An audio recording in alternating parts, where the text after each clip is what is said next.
Hi hello friends, എല്ലാ കൂട്ടുകാർക്കും പുതിയൊരു റിവ്യൂയിലേക്ക് സ്വാഗതം. അപ്കമിംഗ് ആയിട്ട് വരാൻ പോകുന്ന ഭാഗമാണ് പറയാൻ പോണത്. അങ്ങനെ ശ്രുതിയും പ്രീതിയും കൂടിയിട്ട് സ്വീറ്റ്സും കാര്യങ്ങളൊക്കെ ഇങ്ങനെ കൊടുത്തോണ്ടിരിക്കുകയാണ്. അതിനുശേഷം അത് മാനേജർ വന്നിട്ട് ശ്രുതി ചോദിക്കേണ്ട എല്ലാം ഓക്കെ ആണല്ലോ എല്ലാം ചോദിക്കുമ്പോൾ എല്ലാം ഓക്കെ ആണ് സാർ എന്ന് പറയുമ്പോൾ ആ മാനേജർ അശ്വിൻ്റെ അടുത്തേക്ക് പോവാണ്. അവരുടെ പേയ്മെന്റും കാര്യങ്ങളൊക്കെ കൊടുക്കണമല്ലോ. അപ്പൊ അതിനോട് സംസാരിക്കാൻ വേണ്ടി പോകുമ്പോൾ അശ്വിൻ തിരിയുമ്പോഴാണ് ഈ ശ്രുതിനെ കാണുന്നത്. അപ്പൊ ശ്രുതിനെ കാണുമ്പോൾ തന്നെ അശ്വിനും ശ്രുതിയും പരസ്പരം മുഖത്തോട് മുഖം കുറച്ചേരത്തേക്ക് നോക്കിക്കൊണ്ടിരിക്കുകയാണ്. ആ സമയത്ത് അവിടേക്ക് ആകാശ് വരുന്നുണ്ട്. ആകാശിന് എനിക്ക് പ്രീതിനെ കാണുമ്പോൾ വല്ലാത്ത സന്തോഷം തോന്നും കേട്ടോ.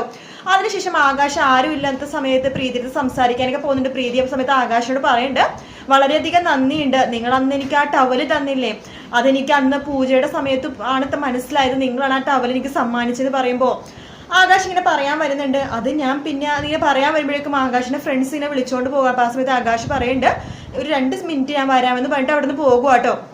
അതേസമയം അവിടെ ടിഷ്യൂ പേപ്പർ തീർന്നു പോകുമ്പോഴേക്കും ശ്രുതി ടിഷ്യൂ പേപ്പർ എടുക്കാൻ വേണ്ടി ജസ്റ്റ് അകത്തേക്ക് പോകുമ്പോൾ അശ്വിനും കൂടെ പോകുവാണ് ശ്രുതിയുടെ അടുത്തേക്ക്.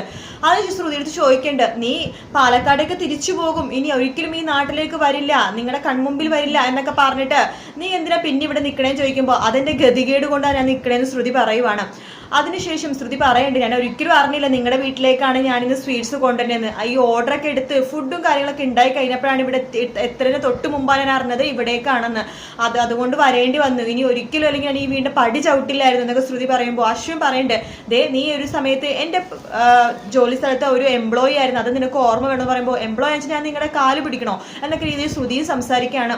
ആ സമയത്ത് ശ്രുതിയുടെ കയ്യിലിങ്ങനെ കയറി പിടിക്കാട്ടോ അശ്വിൻ. അതെ, ഇത് എൻ്റെ വീടാണ്, ഞാൻ ഇഷ്ടമുള്ളത് ചെയ്യും എന്ന് പറയുമ്പോൾ ശ്രുതി പറഞ്ഞിട്ട് നിങ്ങൾ കൈവിട് എന്ന് പറയുമ്പോൾ പെട്ടെന്ന് തന്നെ അശ്വിന്റെ പുറകെ നിന്നിട്ട് ഏസർ എന്ന് പറഞ്ഞിട്ട് ലാവണ്യ വരുവായിട്ട് അശ്വിന്റെ പുറകെ നിന്ന് ഇങ്ങനെ കെട്ടിപ്പിടിക്കുക കേട്ടോ. ആ സമയത്ത് പെട്ടെന്ന് നമ്മുടെ അശ്വിൻ ശ്രുതിയുടെ കൈ വിടുവാണ്. ആ സമയത്ത് ലാവണ്യ ചോദിക്കണ്ടേ, ഇത് നമ്മുടെ ഇവളെന്താ ഇവിടെ എന്ന് ചോദിക്കുമ്പോഴേക്കും അശ്വിൻ പറഞ്ഞ, അത് നമുക്കറിയേണ്ട കാര്യമില്ല, അവളായുള്ള പാടാ, എന്തെങ്കിലും ചെയ്തോട്ടെ എന്നിട്ട് ശ്രുതി അവിടെ നിന്ന് പോകുവാണ്. ശ്രുതി പോകുമ്പോൾ കയ്യിൽ കെട്ടിയിരുന്ന ഒരു ചെറിയൊരു കൈച്ചേനോ അങ്ങനത്തെ ഒരു സംഭവം നിലത്തേക്ക് വീഴുവാണ്. അത് അശ്വിൻ കാണുന്നുണ്ട് കേട്ടോ. അങ്ങനത്തെ ഒരു ഭാഗമാണ് നമ്മൾ അടുത്തത് തിങ്കളാഴ്ച കാണാൻ പോകുന്നത്. വീഡിയോ ഇഷ്ടപ്പെട്ടെങ്കിൽ ലൈക്ക് ചെയ്യുക, സബ്സ്ക്രൈബ് ചെയ്യുക. മറ്റൊരു വീഡിയോ കാണാം. Take care, bye bye.